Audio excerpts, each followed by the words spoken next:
Sur l'axe échangeur de Nzanyon, rond-point de la démocratie, l'on parle de cet éboulement en fin de matinée qui a occasionné plus d'une heure durant un embouteillage monstre.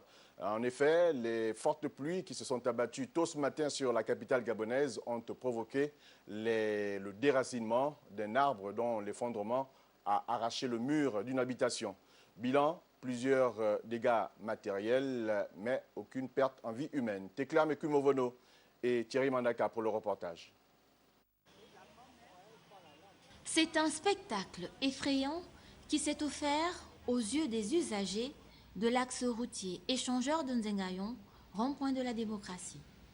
Les fortes précipitations qu'a connues la capitale gabonaise ces dernières heures ont provoqué le déracinement de ce manguier qui s'est effondré sur un pan de chaussée, entraînant dans sa chute le mur arrière de cette habitation. Il y a au moins 3 studios. Donc ce que vous voyez là, c'est le premier studio. C'est là où reste ma grand-mère, vers 11h midi comme ça. Donc ma fille s'est mise à crier, papa, papa, papa, viens voir.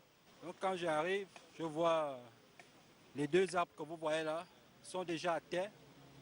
Il y a une partie du mur de la cuisine que vous voyez là. Le mur est tombé. En dépit de ces dégâts importants, l'occupante des lieux s'en est sortie indemne. Il n'y a pas vraiment eu de blessés, je remercie le Seigneur pour cela. On n'a pas d'autre endroit où aller. Depuis que le voisin est venu rester à côté de nous là, donc les eaux qui viennent de chez lui, ça a créé un gros creux. Si vous allez un peu plus devant là-bas, il y a déjà eu un écroulement de ce genre. Si vraiment les autorités compétentes peuvent nous venir en aide. À saluer la promptitude des riverains qui ont rapidement coupé les grosses branches qui obstruaient la chaussée, provoquant un embouteillage monstre. Cet éboulement était toutefois prévisible, étant donné le positionnement indélicat de cette habitation et des maisons environnantes, construites dans une zone à risque.